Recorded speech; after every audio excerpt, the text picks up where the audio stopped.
Welcome to the PHLY Sixers podcast on a Wednesday. Right here as we discuss the latest with the Philadelphia 76ers as we see it. Alongside Derek Bodner, Kyle Neubeck, I'm Devon Givens. Brianna's here producing all of you in the chat as always. And we have to get into a little bit more conversation about how to fill out this roster potentially by looking at now maybe somebody in the Eastern Conference that we haven't talked about in quite some time. We've dove into there a little bit, going into Atlanta just a tad bit, but not as much as we are today, because as we look at things and you start to read things about how it's being put out there that maybe Atlanta, who does have the number one overall pick in this month's NBA draft, might be looking to do something a little bit different from their roster. They are no longer that team that many looked at after the 2019 dropping of the Philadelphia 76ers in the Eastern Conference semis, advancing to the conference championship. They have not done anything else since then. So with that, and getting the number one overall pick here, there have been many reports about some possible changes within that organization, the roster overall, and maybe even with their backcourt. So with that, we want to discuss if there's something there for the Philadelphia 76ers as we've gone around so many different names as we look to the Hawks now and the possibility of them acquiring maybe someone we've talked about before, maybe another that we've talked about before, maybe some that we have not, but most specifically, we'll get into the backcourt of the Atlanta Hawks. And Kyle, when we look at this and discussing Dejounte Murray in particular in the past, we talked about him mainly at the trade deadline, how it's looked at one point. There was, no, not really. Then we look at it again and say, you know what? Maybe it's not all that bad because moves like OG Anunoby and Pascal Siakam happened a little bit earlier that maybe changes your tune of how you look at that player within this structure of a Nick Nurse offense with Embiid and Maxey and how that might fit. And now that we are here on June 12th, the draft in 2 weeks as we start round one on a Wednesday, and we'll be out. We'll tell people about that a little bit later during our draft show, that Dejounte Murray might be in play once again. And does it make you feel a little bit different from February to where we are in June now, as we're starting to go with so many other different options of, hey, maybe he can fit with this basketball team? Yeah, I mean, look, here's the thing. When this topic came up in, let's say, mid-January, heading into the trade deadline, I think our general line of thought was they're not interested, and it's on a variety of fronts, right?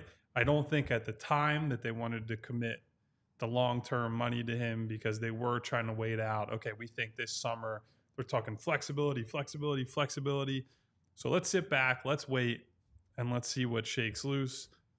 Maybe we can circle back on this. I do think that there is intel out there around the league that Dejounte wants to be a lead type guy, like the number one option on the perimeter at the very least. And I think he's not getting that in Philadelphia. He's certainly not getting it in Atlanta playing next to Trae Young. He'd be coming here being a third guy and not necessarily being happy with that. And there's also, that's attached to that, it's not necessarily a separate thing, but it's part of this conversation. As a clutch guy, with a clutch guy leading the backcourt in Philadelphia, I think generally, and this is not just clutch, this is not casting aspersions at Rich Paul. Generally, management, agents, representation want to steer their guys in situations where they're the lead, they're the face of the franchise, they're getting the bulk of the opportunities so that, one, they can show what they have, and two, they eventually get the biggest possible payday. Now, all that being said, the reason that you have to consider Dejounte if you're the Sixers, if he gets back to the defensive level he was at in San Antonio, which we've said on the show he has not been at in Atlanta, has taken a pretty massive step back there in terms of his attentiveness, that would make him an ideal fit next to Tyrese Maxey in the backcourt. Somebody who can defend the bigger guards, just take the tougher assignment in general, and take some of the responsibility off of him on that end of the floor. I've talked a lot about secondary creation on this show and the need to have guys on the team who can and will not just get their own shot, but find shots for others. Now, Murray maybe a tad overrated there. Like the turnovers are a bit high based on the playmaking, but I do think he's certainly better than anybody they have on the roster at present. If we're factoring in that Kyle Lowry is 38 years old and just can't Unless beat you can guys off Benjamin the Button dribble him, anymore. you kind of have to factor that in. And the other part of it is you hope that playing next to Tyrese and playing off of Joel, you can create better shot opportunities for Dejounte that maybe he hasn't gotten as both a lead guy in San Antonio and as kind of the dueling banjo player in Atlanta, and that he can then get back to doing all the things we saw when he was a young guy in San Antonio instead of playing my turn, your turn with Trae Young.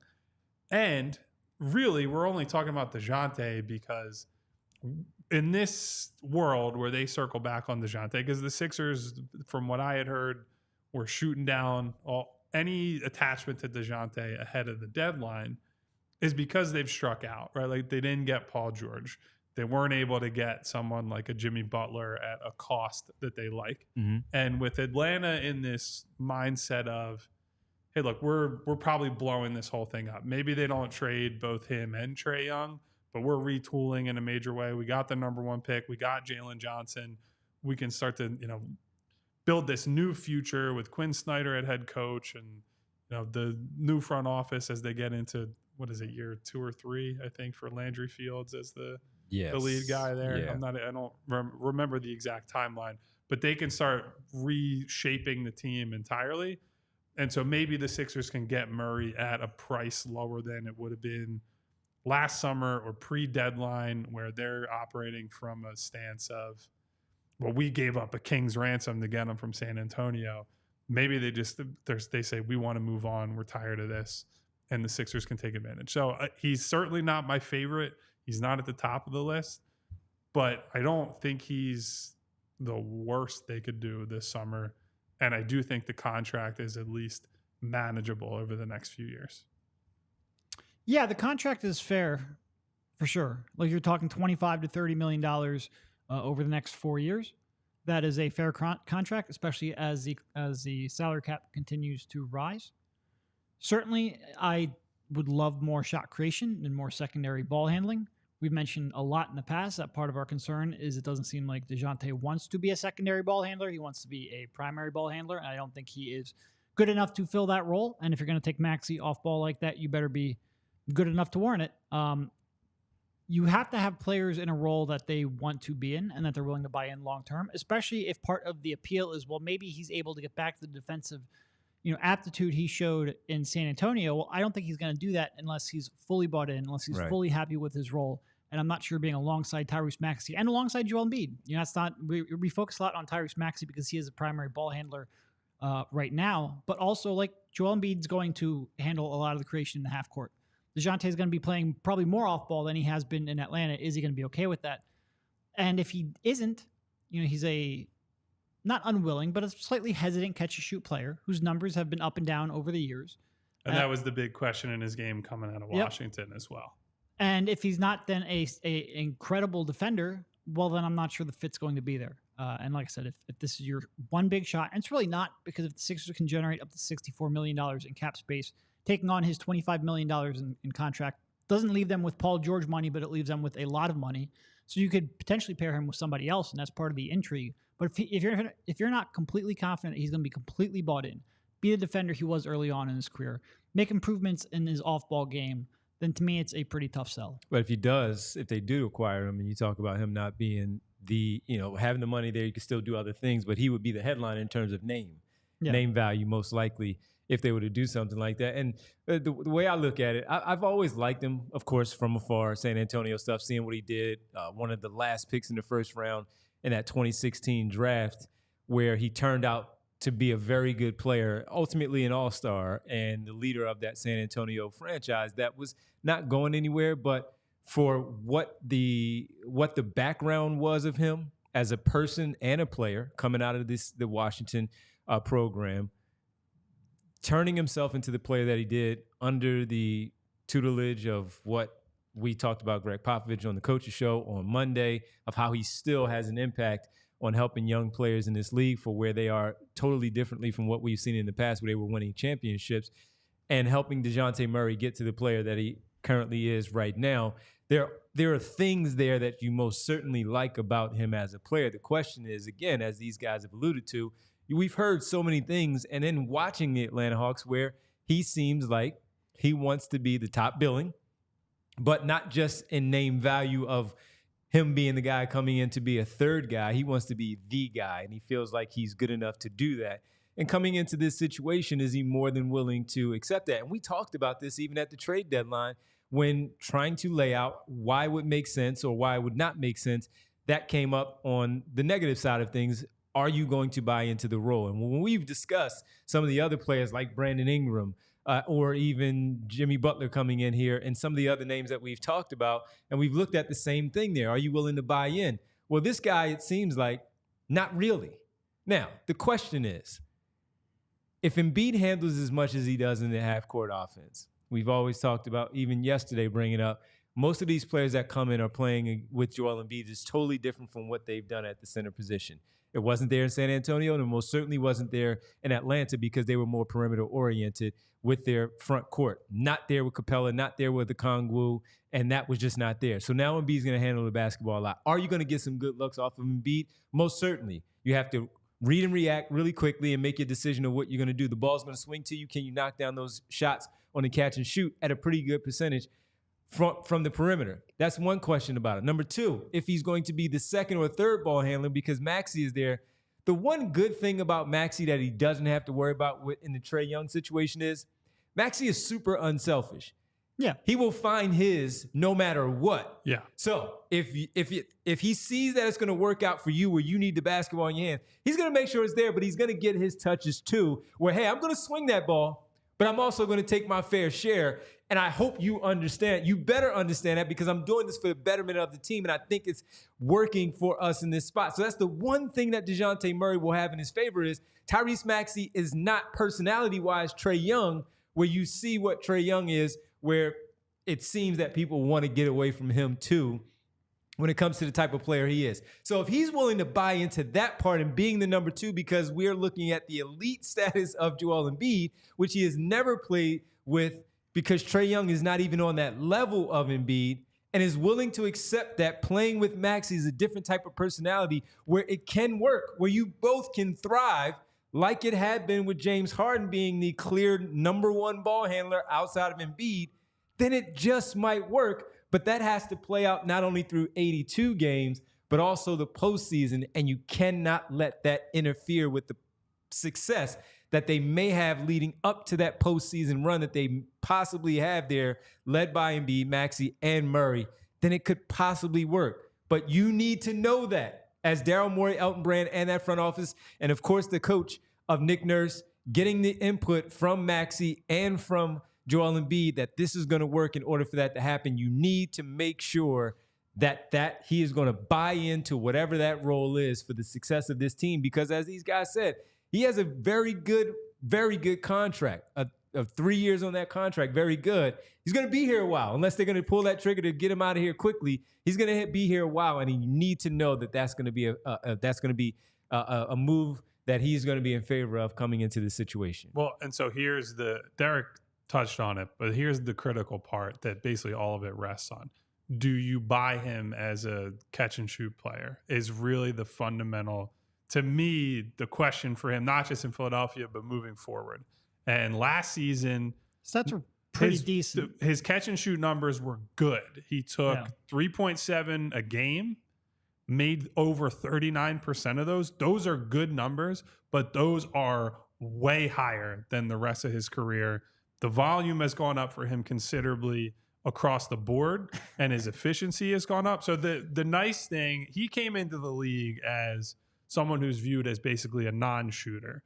And I do think even just having the confidence to get to 7 threes a game after being looked at as a prospect who was like, this guy's shot is broken. And like that's how people thought of him coming into the league. So building up to this point is certainly a testament to the work that he's put in, and maybe says to evaluators, scouts, Sixers front office, whoever it might be, says, okay, we buy the shot. We'll take the gamble on him stabilizing over time. Maybe he's not a 39% shooter. Maybe he's like a 37-ish, but which on catch and shoot is pretty low. Is low. So that's what you kind of have to split hairs on that front. Now, whether he's willing to keep that volume up when he gets put into more of a pure off-ball role for long stretches of the game, that's where I start to get a little concerned. Because in Atlanta, he essentially got to do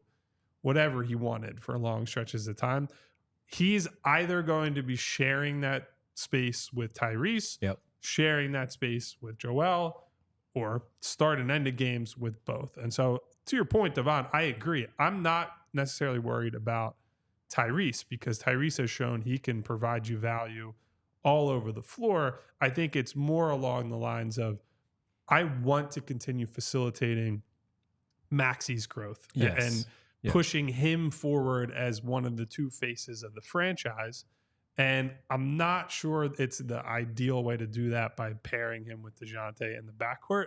Now, if you, for whatever reason, let's just say Murray got through this season, didn't like how things shook out. He knows he's under contract for the next 3 years. And maybe someone sits down with him. He sits down with his people, management, whatever.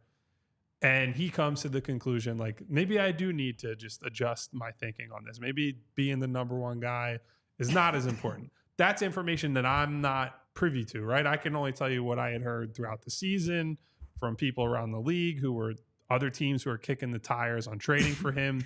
We're getting that messaging. Like, Dejounte is unhappy here. And part of that is he wants to go somewhere and have the ball in his hands, run the team, and do everything that comes with that. So maybe that's changed. I would put low-ish odds on that. I think if you're making the Aaron Gordon type bet that we were talking about earlier in the offseason, he's not necessarily the guy. But if we're talking, we're sorting through imperfect options this whole summer, right? Sure. He, at the very least, he had skills that they need on this team. He's young enough that he can grow alongside Tyrese while also helping them try to win now. And because of that salary number that he's on, you do still have other options. Like if you want to go throw $25 million at a high-level role player or swing a different trade, like whatever you don't use in the Murray trade, you then flip for another like win now vet on a pretty big salary number. And then you get another real guy rather than you sign Paul George or you trade for Jimmy Butler. You don't have a lot of flexibility salary-wise. You have a couple of slots that Derek has laid out on the show and at allphly.com, and that's kind of it. That is one of the major benefits of getting Murray in here. Look, sorting through imperfect options, it's the name of the game. It's something you have to get comfortable with. It's something that PHLY did last summer, and it is exactly how I ended up at this desk. Well, we'll talk about what that might look like with Murray in the backcourt, with Maxey, how to build out potentially the rest of the roster. By the way, shout out to my man, JC, James Clark, Dejounte Murray's pre-draft coach coming into the league. Helped him a lot with the shooting and how he got to where he is right now. Not so much with Ben Simmons while he was hired by Clutch to do that. Not because of him, because the guy just simply I was going to say that we can point the finger at one person in that scenario. And it's not James Clark. It is not JC at all. So, hey, you never know. If we get Dejounte Murray, maybe we'll call up JC, have him on the show to talk about what that might look like. But let's say he is on the roster and he does decide, they do decide to pull the trigger and bring him into town, Dejounte Murray, to join the team, and he helps you win a basketball game in the fall. Well, you want to sleep pretty easily, don't you, after a victory because you feel pretty good. And at Sleep Healthy PA, they are committed to helping Philadelphia residents simply stop the snore and find solutions for sleep apnea that will allow you to rest well and improve your health. Now, the question, what causes sleep apnea?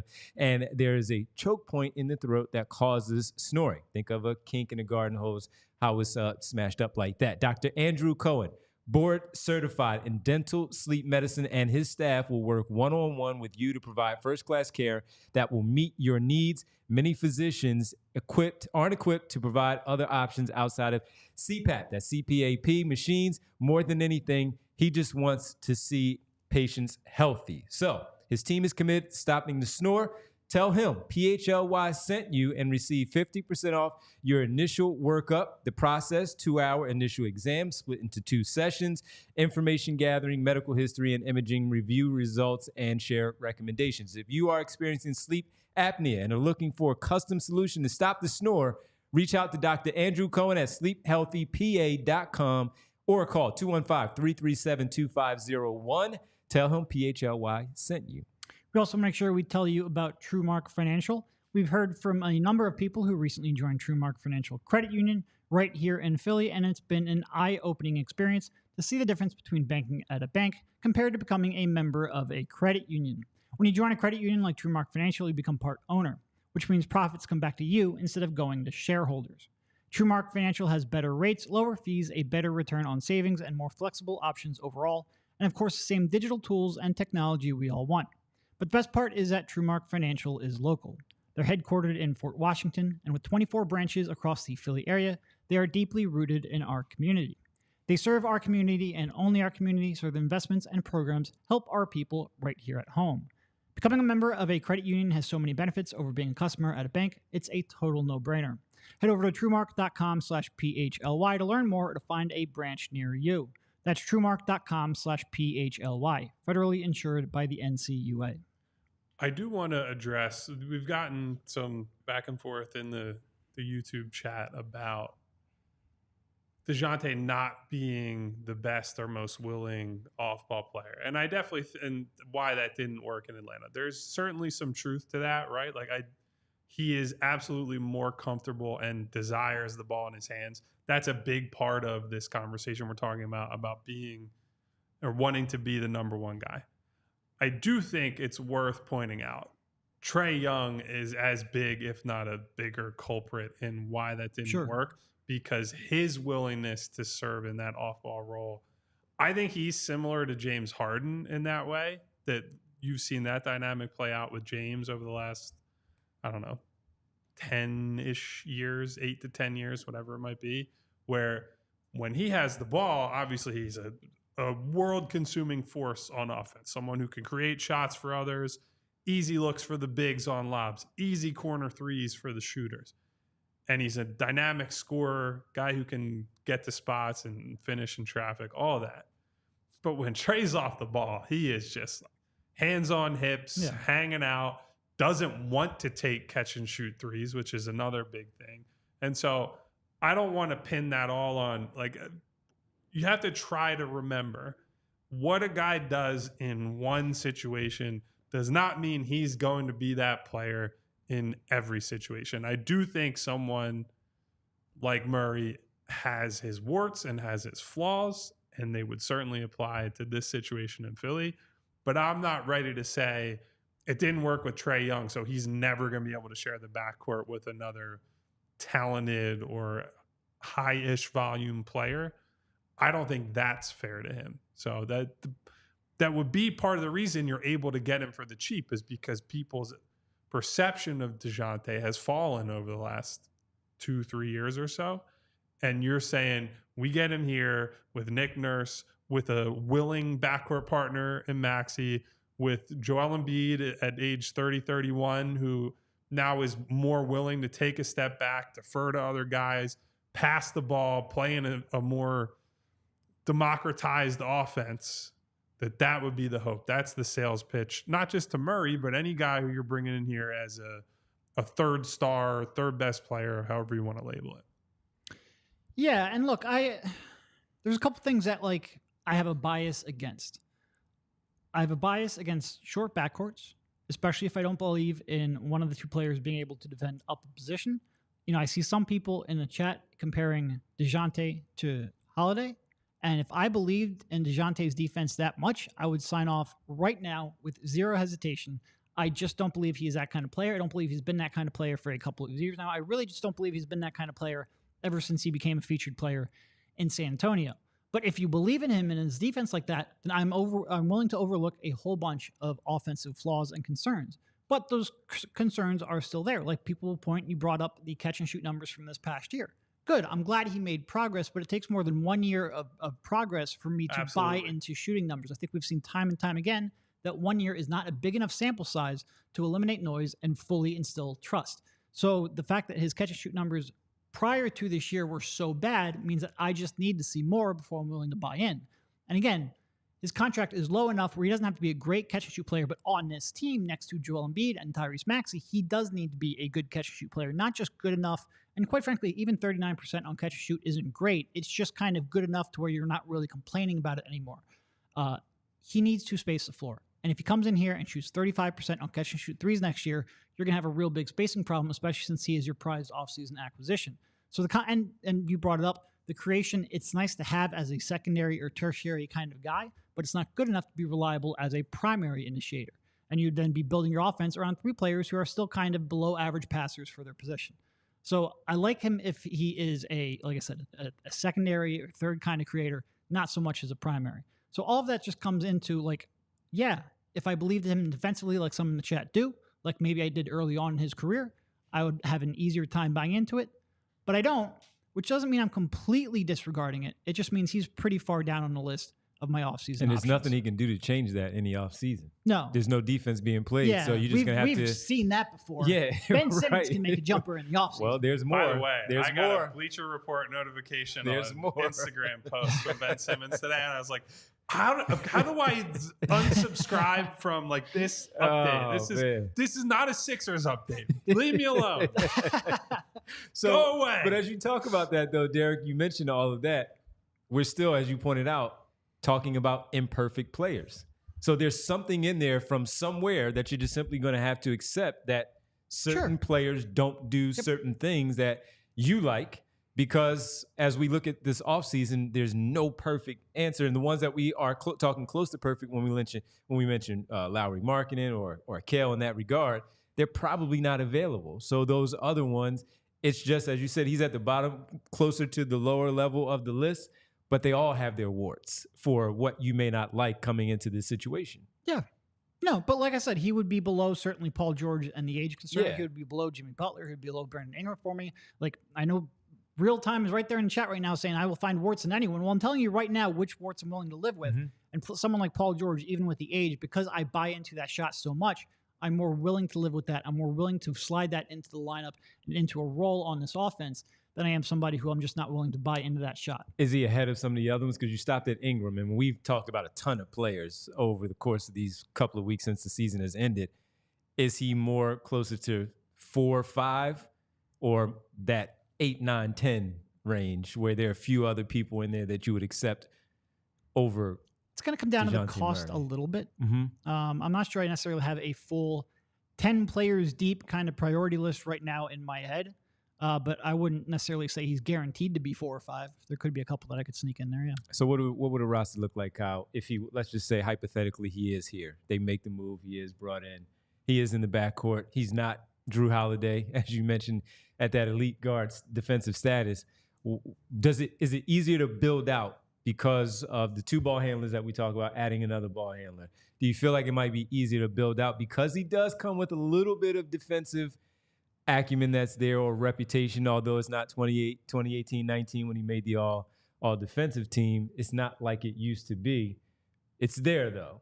Is it easier? Do you feel like it's a little bit easier to build out that roster because he does have that ball handling ability, 22 points a game? He can defend a little bit. Can he get back to that elite status? We don't know. We'll see. But when you're looking to fill out the rest, does it make it a little bit easier, or does it make it harder? So I think it's easier in the sense of you get enough of the secondary creation that I would be able to justify. Yeah, you could go in harder for like Nick Batum or these guys who are not off the dribble creators that you're just saying, I need you to be a willing shooter, a flexible-ish defender, and someone who can throw entry passes to Joel Embiid. Because I think we saw it with Kyle Lowry. Once Kyle Lowry was in the lineup next to Tyrese Maxey, even at 38 years old, you saw, oh, wow, things can really open up if they just have another guy who can dribble and be in an effective advantage attacker, a guy in 4-on-3s who can get to the rim, make a quick pass at the corner, or whatever it might be. So I do think someone like Batum, at the high end, someone like Kentavious Caldwell-Pope, like guys like that, they to me end up making more sense once you get that guy who can be a creator. Because I've talked a lot on the show. In an example, like signing Paul George, for example, not only do you have less money, I think there's actually more pressure on the rest of the roster or the other signings that they make to get people who can attack off the dribble, people who are plus decision makers when it's their handle and whether it's attacking on the weak side after Joel's been double teamed, whether it's actually running pick and rolls and dribble handoffs with Joel and Maxey's on the wing waiting as a spot up guy.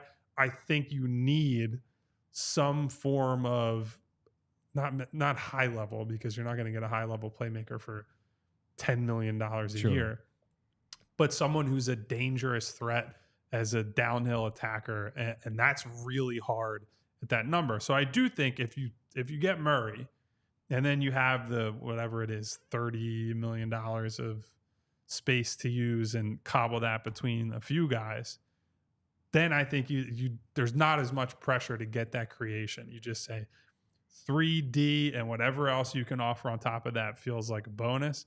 I feel better about that. I still don't feel great just because of the reservations we have about Murray. Is that other piece that you're talking about with the shot creation, the dribble drive, finishing, decision making? Could that, as we've talked about a little bit, be in the trade where it's not necessarily in? All right, yes, it's in Batum, but that other bigger piece when you talked about the finances could be in that trade where you bring somebody back with a little bit more salary that does those things. Yeah, or even like, I don't know what a trade for Dejounte Murray even looks like at this point because the market is unclear. Right. Maybe you hold on to this year's pick and you take a punt on a guy with some creative equity you try to build someone up as a bench attacker.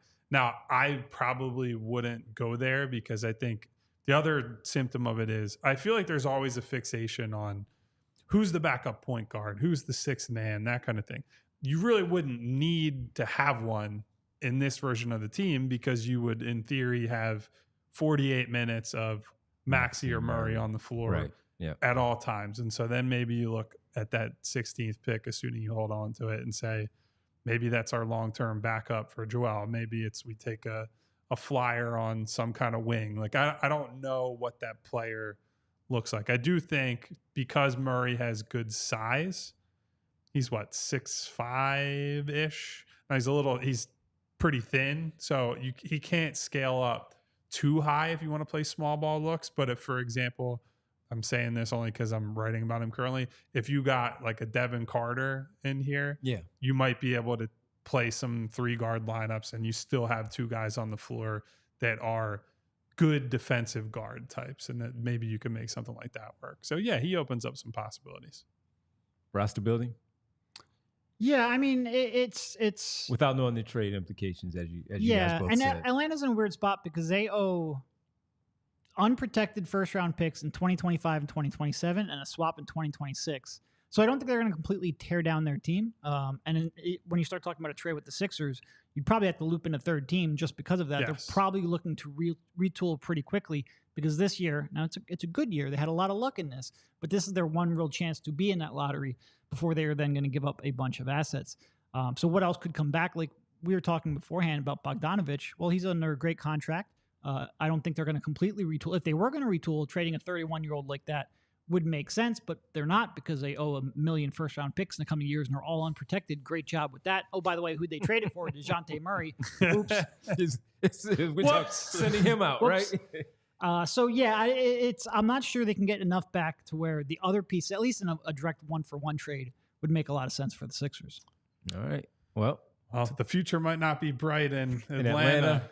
But the future is bright for you if you put on a pair of Shady Rays this summer, ladies and gentlemen. The Rays! Shady Rays wants you to be ready for the season ahead with quality shades that are built to last. Our friends at Shady Rays have you covered with premium polarized shades that will not break the bank.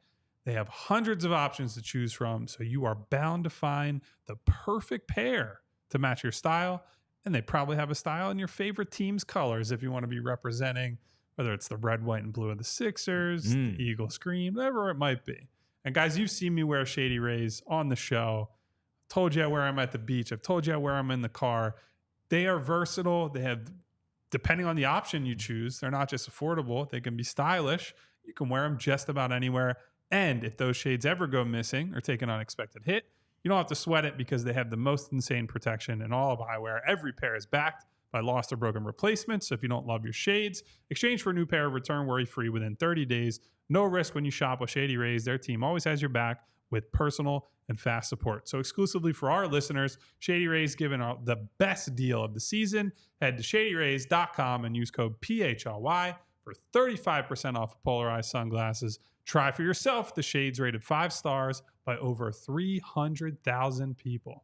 And you can wear those shades when you come to hang out with us at our NBA draft show. We have a Wearing draft some sunglasses show. at night, Sunglasses at night because you're feeling pretty cool about the decision that they made, or maybe they traded for someone like Dejounte Murray on draft night. Our live draft show is June 26th. And that will be from the Garage North in Fishtown, presented by Coors Light. PHLY will be giving away some incredible Sixers memorabilia and PHLY gear all night.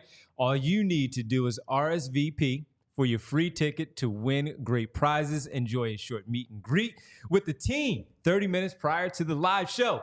7:30, baby. Right there, Garage North will be offering $5 Coors Light pounders and $5 Coors Light banquets all night long. Ooh, RSVP right now. Banquet beer? Don't forget to sign up for our Die Hard program so you can become a member. Post-game shows, premium written content from these guys as we get ready for the draft, 20% off events, dope merch for all teams, free shirt when you become a member, and a member of the members-only Discord, the PHLY Lounge. So make sure you go and sign up. I hope to see you at the live draft show. Derek, you messed up the next part of the question I was going to ask you, which was, how do you raid the rest of the roster if they do, in fact, blow it up? They have the number 1 pick. They might be going in a different direction. Trae Young, maybe Dejounte Murray. Is there anything else that could possibly be taken away from their roster if you're looking at the Philadelphia 76ers building onto what they need to for this roster? Yeah, I mean, like I said, I think Bogdanovich would be towards the top of that list just because he is older. You know, even if you are building around, let's say, Trae Young and Sarr in the draft, I'm not sure Bogdanovich fits that timeline. But even still, like I said, because they don't have control of their first-round pick for 3 straight years, I'm not sure they're just going to bottom out like that. It's a fair question. I know you would bring up Hunter, and I think I have more reservations about his playmaking and decision-making off the bounce. But he's another one who could be a possibility. But I do wonder if, like I said, just because they owe their first-round pick 3 years in a row, if they're certainly not going to try to bottom out, and I think they're probably going to try to avoid bottoming out. So if they have one, let's say they keep Young. Let's say Young, Sarr's there, Johnson. And again, we're not really sure that's going to happen. Don't know, based on what's out there. There's a lot of smoke whoever they take about, at number 1 if they keep the number 1 overall pick. But you also have Jalen Johnson, who they seem to like. He's not going anywhere. He's the guy that I would say he is set in stone, locked which in could there. push Hunter out the door in that regard. Maybe a Kongwu because they might move on from Capella. So at least have somebody that can start at the 5 for right now, depending on what they do at that number 1 pick. Is there anybody else? Bogdanovich, Hunter, maybe someone else on that roster that you would look to, again, raid the cupboard of what they have talent-wise? Yeah, I mean, there's not a whole those are really the 2 guys. And I have more confidence in Bogdanovich. Sure, yeah. Just because, like, if Hunter were still early in his career, right? Like, he's only 20. 26? Not that young. He's 26. So he's been in the league for about 5 years. He hasn't been especially healthy during his career. And he kind of just is what he is, right? Like, he's an okay dribble drive guy. He's an okay to above average catch and shoot guy. But he doesn't have he's not very dynamic, I would say. And so while Bogdanovich has his own set of issues, including, like, he's been banged up a decent amount of his career. He actually had his healthiest season ever last year, played 79 games. Didn't seem like it. Wow. Yeah. So prior to that, he was in and out of the lineup basically every year for various issues. I just feel like I would rather take the gamble on him because he could be that dynamic, whether he's a 6-man. I don't think I want to start him, but he could be the guy that comes off the bench and is like lighting you up, but also a great partner for Joel Embiid. Like that's somebody that I could see in that Dribble Seth Curry type role where the player is good, but might look much better because of the attention that Joel can draw and because of his ability to be both a catch and shoot player and a guy who can hit some shots off the dribble. Like I like him quite a bit as a fit next to Embiid. We talked on this show about, the potential at the deadline to say, I might pony up like a pretty extreme offer for him to get him here and then have that team control moving forward just to get those early reps. But yeah, he would be, I don't know that I'd put him ahead of Murray, but based on what it might cost, I might actually bump him there. Cause he's what, 31. So he's a guy who's been through, he was in that playoff series that they beat the Sixers in and has hit some big shots in playoff games before. So I'd like to see him on a team with a little more organization, a little more structure. I think he could really pop. Actually, it's a really fascinating what if he had ended up in Milwaukee the way, because that whole thing fell apart due to some. And the report was he agreed to the deal, it right? was, I think, because of tampering issues that all kind of fell apart. But that could have been really interesting with him playing off of Giannis and giving them some secondary creation. Kevin Huerter is still posting up Seth Curry somewhere in a gym, still posting him up. While they both don't play a lot of minutes, brain forever. He is still posting him up. That was ridiculous. And look, Seth remember Curry had his when they started off moments having series. 38-year-old Danny embellishing a little bit, defending Trae Young? Yep. Oh, that Game series one. pissed me off. Game one, man. They lost game one, right? They Yeah. dropped game one, and then they came back and dropped 3 20-point leads in the series overall. Not great. Not great at all. On the Hunter piece, it was just more like for instance, when we talk about PJ Washington right now for Dallas, some of those same concerns were there for him leaving Charlotte. And he goes to Dallas, 2 playmakers, and the way that they do things, of course, elite, Kyrie Irving and Luka Doncic. But in a situation like this, and also leaving a toxic, seemingly situation like the Atlanta Hawks, could that getting out of a bad spot, going to a much better spot, could that change how he's viewed as a player in this league? 26, decent contract, decent size at a wing position. Not a lot of ball creation, as you mentioned, but once again, playing around 2 guys like that where the attention is totally different from what it was with those other 2 perimeter players in Trae Young and Dejounte Murray, could that make life a lot easier for DeAndre Hunter to showcase maybe some more things that he has in there that we just simply did not get a chance to see in that Atlanta Hawks situation? I know I'm pulling at that one because that's one we talked about before. And he's a Philly guy, right? And he's a Philly guy. He went to what? Friends Central? Was he Friends Central? I want to say it was Friends Central. Of course, then in Virginia, won a national championship. Yeah.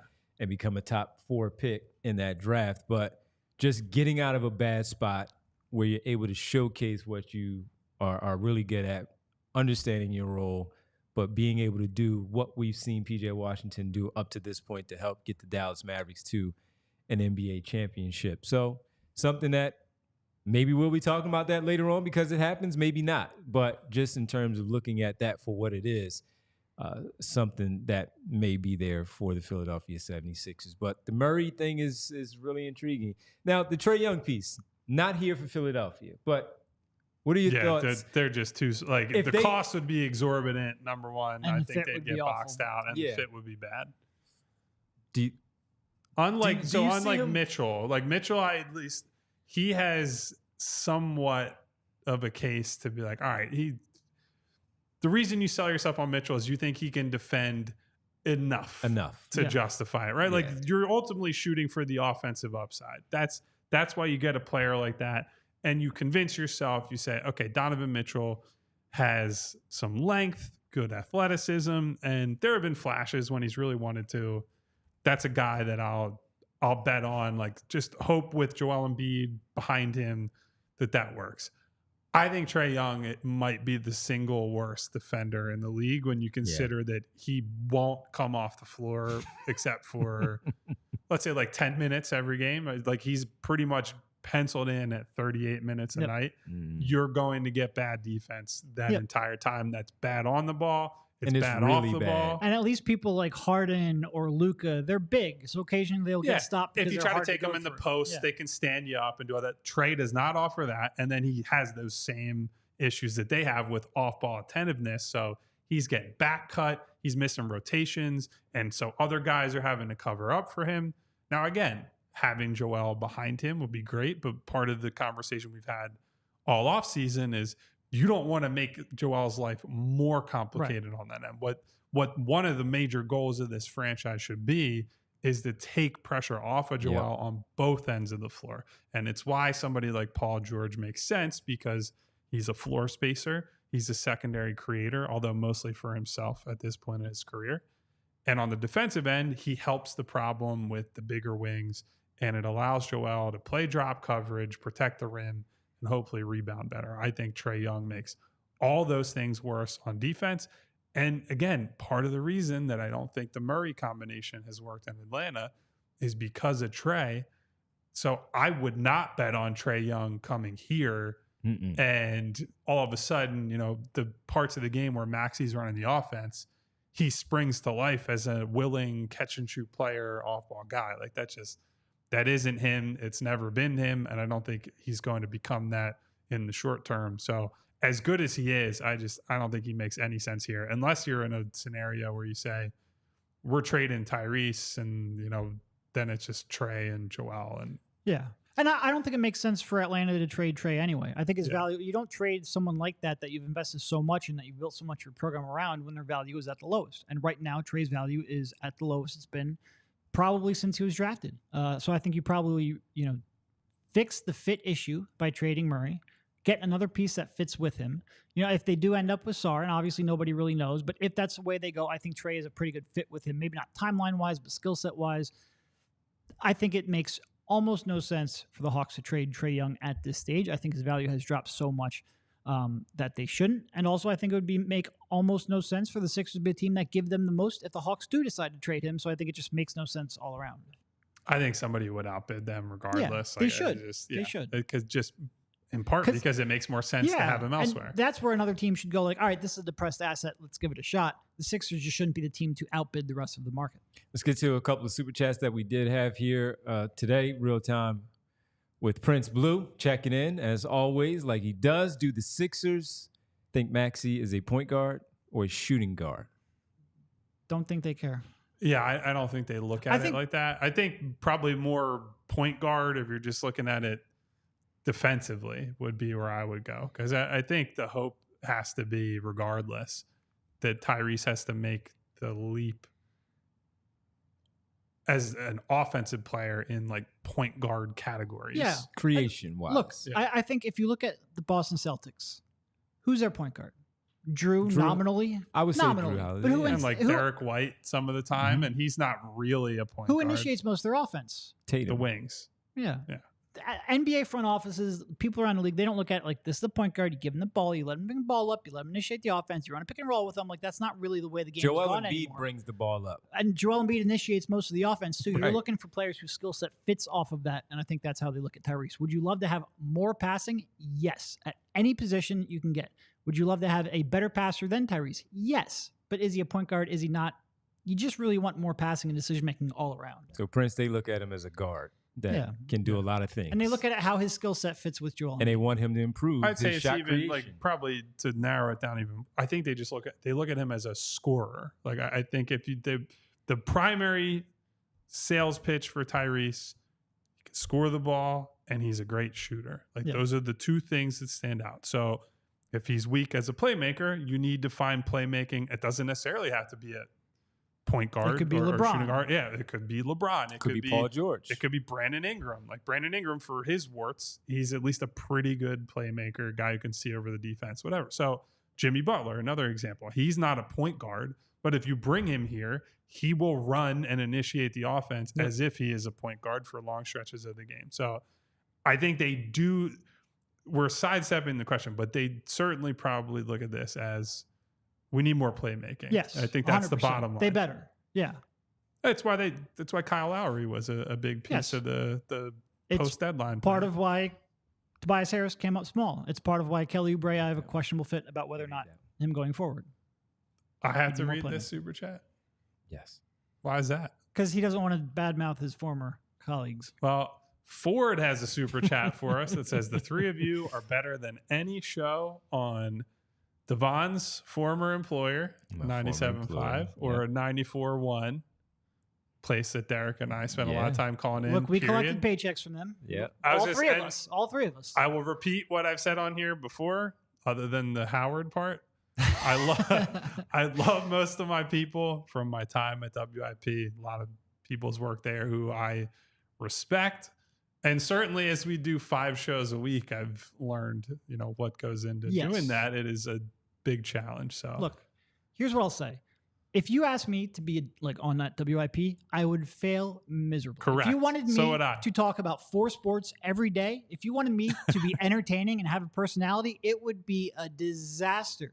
But I think what That's made wrong, this... guys. Don't listen to them. Oh, I They have will no be- personality. They will be good. Everyone knows this. They've been watching the if show. you ask me to do a Sixers show but you're 5 days a week, I can do that. You're looking at it as doing it by yourself. Anyway. You can do a 2-man show. I wasn't done. Yeah. I start off self-deprecating. I will move on. But I think what made this interesting to me, and hopefully what makes this interesting to you guys, is that it's not trying to be 97.5. It's not trying to be 94.1. It's 3 guys who only talk about the Sixers in here 5 days a week, who are around the team, who are at games, who are in press conferences, who are talking to people around the league, trying to make sense out of a chaotic sports environment and a chaotic basketball universe. And I think that's what makes it interesting. Then we augment that with written content and diehard stuff. Bring in Anthony to maybe appeal to the wider base. I think it is an intriguing package, but it's, I think, meant to be different than those And aforementioned Ford, stations. no one took it as a we a appreciate slight it at a great all. deal. Because I see you in there saying it's a compliment. No, we understand that. Yeah. We're just also pointing out that for what the guy said, and for me, my people over there are still my people. I enjoy this too. It was something different, something that I was really interested in, especially with these 2 guys, and knowing that I will be talking with them on a daily basis, not for 4 hours a day, but 1 hour, and then of course our post game coverage and watching the games with them.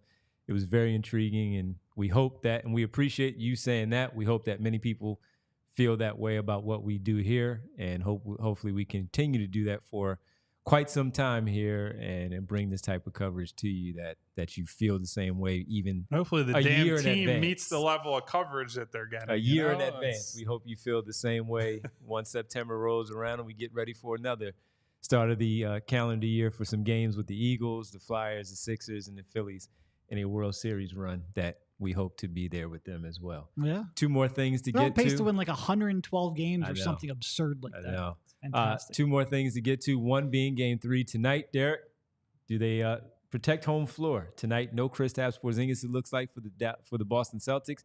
Big part of what they were doing. Does Dallas chip into that 2-0 lead I think that if they get Boston one, has? it's probably tonight. In Mhm. part because Boston has to adapt with no Kristaps. In part because you get that boost from coming home. There is part of me. Look, Kyle and I both said we're hoping that Dallas pulled this out, the series, not just this game. I There's did part. too. there- Why you leave me out? well, you of it? predict you I predicted said Boston would Yeah, win, yeah. but I No. prefer When Dallas you to predict Boston, you're the enemy now. win. You Oh, don't okay. count anymore. Thank you. There is part of me that wants to get this Leave over with, me though, out. just so we can get the offseason going. And this year is different because you are able to start talking to your own free agents. You could see things start to take shape before we Sixers Boy, get to that the would have draft. been man. useful in the past. Sixers for screwed us. a Could've certain saved the team Sixers around a here. second round screwed pick or us. two. Because they were supposed to go a few Yeah. more weeks, so Yeah. we can start talking about things a little bit later. But in But they terms didn't do of that. getting the offseason into gear, a sweep would probably be good for us. But I'd like more basketball. So I think they pull it out tonight. It might end up just being a gentleman's sweep. That's fine. Give me one more game. Do we get I'm that okay one with Boston game we always talk about? The Where they the shoot CTE 10 for game that I 45 said the other day. Yes. Yeah. I just think you're going to get at least one good home performance from Dallas. I think you probably get it tonight. And then I think game 4 is a knockdown, drag out, like crunch time execution game. And I think Boston probably just wins in 5 at this point with the way the series has gone. So Yeah. It is just watching like Drew take over one game and Kristaps have game 1. Derek White sitting there, he could take over when he wants. And they're up 2-0 and Jason Tatum shooting 31% from the field. It is so envious. DeJounte, So envious. if you do what Drew Holiday is doing right now, it's a no-brainer.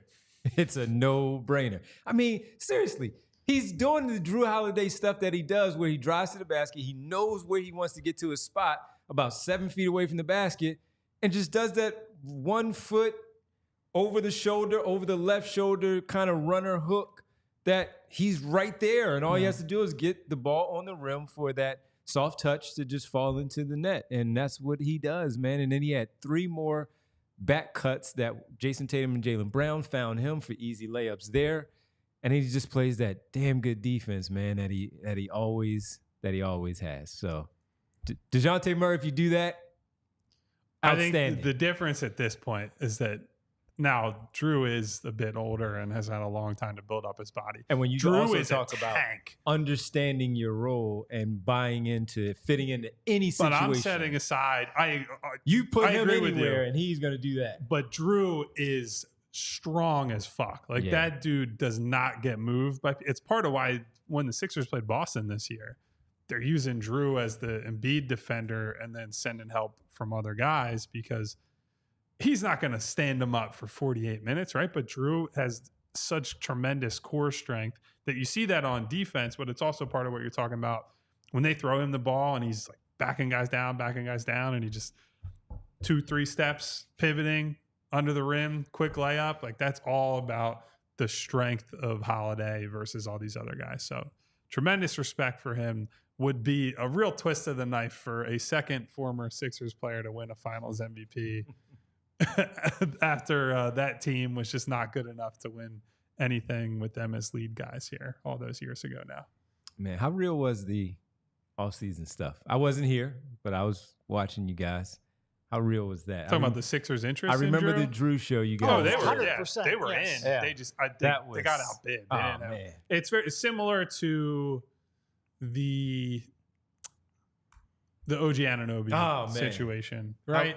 How perfect would he have been next to Tyrese, man? Yeah, I don't think they had enough. They definitely had interest. The team was. And that's I remember doing a show being like pissed off that Boston can have a team this good that can beat the Sixers so consistently and still have enough assets to go out there and get Drew Holiday, and the Sixers are standing on the sideline because they've mismanaged the last 5 years and are left with nothing. And now watching Drew Holiday dominate in the playoffs and be a crucial, defensive monster, and the Sixers are sitting at home after losing the first round because their third best player shit the bed, I'm even more pissed off that they mismanaged so long and didn't have the assets to go out and make moves like that. I listened to him at the end of one season where he was on JJ Redick's podcast. I don't remember what iteration of JJ Redick's podcast it was, but it was one of them.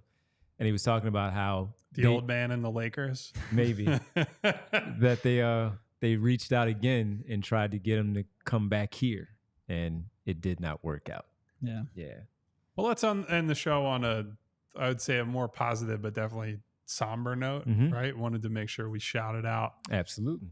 Jerry West, who was announced today that he passed away, as Devon mentions, not just the logo, an incredible player, and not just an incredible player, but an amazing executive. There was certainly some friction between him and the Lakers late in his life after some back and forth sniping after he left there. He was with the Clippers. Also, after leaving the Lakers, had that successful mini run with the Grizzlies, was part of building them up after they were in the wilderness for a bit. Moving from Vancouver to Memphis, they had never really had an established team. And so Jerry West was part of kind of getting them off the ground. One of the great scouts in probably the history of the NBA, right? Gold medalist, was a constant fixture in the NBA Finals way back in the day. Everybody who watched him play was like, he's the best guard or shooting guard, at least, of that era. Talking about a guy who was top 5 in MVP voting like 5 consecutive years and made that short list, I think like 8 or 9 times, where he's one of the 3 to 5 best players in the league. So obviously tremendous respect for everything he contributed to the game as a player, as an executive, just as somebody who was, like one of the legends of the game. Was not on a team I ever got to watch, but he was as good as it gets for basically the entirety of his life, and was so valued as a basketball resource that, even into his mid 80s, when a lot of these guys are taking a step back, enjoying their retirement. He's still advising the Clippers. And part of that process, I believe I had heard around when they drafted Shai Gilgeous-Alexander that he was in on him, that was one of his guys. And so, if you can get Shai and Kobe and all these other guys that they're people that you went to the table for, on top of being a Hall of Fame player, I think that says basically everything about who Jerry West was. Someone just dedicated to the game for all his life. To your point, dedicated to the game. I'm pretty sure he was at Summer League last year because I was talking to someone who's trying to get an interview with him doing a book. 85 and at Summer League. And let me tell you, I'm much less than 85. It is tough to be in Vegas at that time of year for a number of days. He was as committed to the game as anyone ever has been. To your point, the legacy he left. And look, he hasn't played, 50 years ago? Last season was 73, 74. Yeah, and he's been making an imprint ever since in a way that almost nobody ever has. So it's like when you point out we haven't seen him play, but we saw him play and toy with these other teams, with how he was putting together these rosters and drafting Kobe Bryant, identifying that, Shai Gilgeous-Alexander later on, and the Grizzlies for what he did. I mean, for a while, even with Hubie Brown, we were like, what are they doing? Why are you going out and getting Hubie Brown, and why are you getting Jerry West? Well, then we saw why. We saw exactly why, to help put those teams together. And of course, where the conversation would become, should they change the logo? The logo is perfect, and it's Jerry West's silhouette. You just leave it be for what it is. Yeah, there's no reason to change it, no matter who it is. So yeah, that was surprised when I saw the news come down, but a lot of really good things to talk about when it comes to Jerry West for what he has done. And we were watching an old clip of him prior to the show where he's talking about, how the league has changed and how people talk about players and their makeup. And the quote was essentially, people talk about that dog mentality. He goes, I was a wolf. I used to eat dogs. And I was like, man, that's one of the best fucking quotes I've ever heard in my life. Jerry West quote. That shows you who he was. And certainly it was pointed out in the chat that we didn't even mention he won a finals MVP in a series that he lost, which I think it's the only one to ever do that, if I remember correctly. It's the only one I know off the top of my head, I believe. And the only other one really discussed was the LeBron against Golden State, where Iguodala won. It has happened in other sports. I know I believe it's happened in hockey a bunch of times, not in a long time, but that's also a playoff MVP rather than a finals MVP, so it's a little different. So yeah, shout out to the legend. Jerry West left a permanent impact on the sport. Everywhere he went. For decades. And when you also look at quickly the executive side of things for the ones that really stand out, knowing people in Los Angeles like we do, it always comes back to me because we're here and the Tobias Harris, not to stump on the Tobias Harris thing, but he was the executive that said 4 years, 80 or nothing else.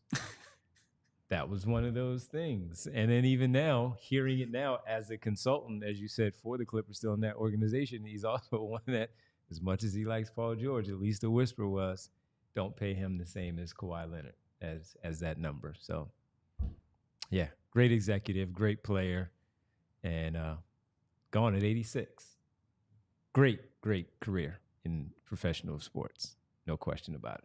All right. Love the Jerry West. Yes. The logo, as Devon pointed out. So thank you to everybody. Roll call. For being here with us today. Shout out to Brandon Katz, 215, Jay Philly, Randy Rubart. What up, Randy? Rick Morse, who correctly brought up Ron Hextall won the Conn Smythe. The Flyers lost to the Oilers in the Stanley Cup Finals. Thank you, Rick. What up, Rick? Shout out to Ron Hextall as well, although thankfully he's still with us. Winona P., my girl, thank you for checking in. Big Jerry West fan, it appears. The logo. Money Marr in the building. Rick M. Sean Sharp. Maine. What up, Maine? Will was in here early. Who else was in here Will today? Was there. Some of you guys are just like I saw sniping Al back was and in forth. there. I did see Drowning Guitars who said school's out, so now I can be here live for the show. So thank you to Drowning Guitars. Thank you, Drowning Guitars. Checking in. What up? Because I Feel Like It Pod, Lost Sleep TV, Spo Babby. What else, Spo Babby? Real Time with Prince Blue. Prince. Neil Deaver. Thanks for the super chat. Shout out to Neil. Yeah, thank you to Real Time for the super chat today. Derek Bodner and Devon Givens. Who the fuck are those two? Thank you to Ford for the nice compliment Drop but the F-bomb also this time. the super chat. Yeah, you know I drop F-bombs. Usually, on who here, the yeah. hell are they? Yeah. Rich P Thank you for it. What says up? this is Must for have really sure pissed the him off best this Sixers time. coverage in the city. Thank you very much for that, Rich. You guys are the best YouTube chatters in the city. How about that? I can say that. Certainty. Terry Evans. Who else we got in here today? Thank you, Terry. What up? Slade.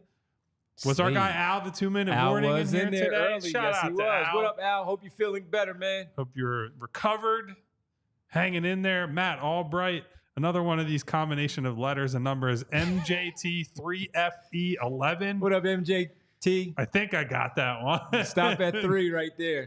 You better love somebody. Also Yes. in the building today. Thank you guys, everyone who was here today. Thank you. If you could hit that subscribe button, hit the bell icon so you get notifications. Wow, a real bell ring. Can we get another one So for you get Jerry West? notifications There we go. each and every Jerry. time we go live. And if you hit the thumbs up button, I promise that Derek and Devon will be here for the show tomorrow. We I won't. promise. So I don't know if that's appealing or not, but day off for We me talking tomorrow. about movies too. When I heard Slade, it made me go back to "I'm Gonna Get You, Sucker," the movie. Oh my God. Slade. Now there's Yes. one I haven't thought of in Yes. quite a while. So the boys will be with you tomorrow. I'll be back Friday for the full gang show. Until then, tomorrow at 2:30, be there, be square. And thank you, Bree. We all silly like the mayor.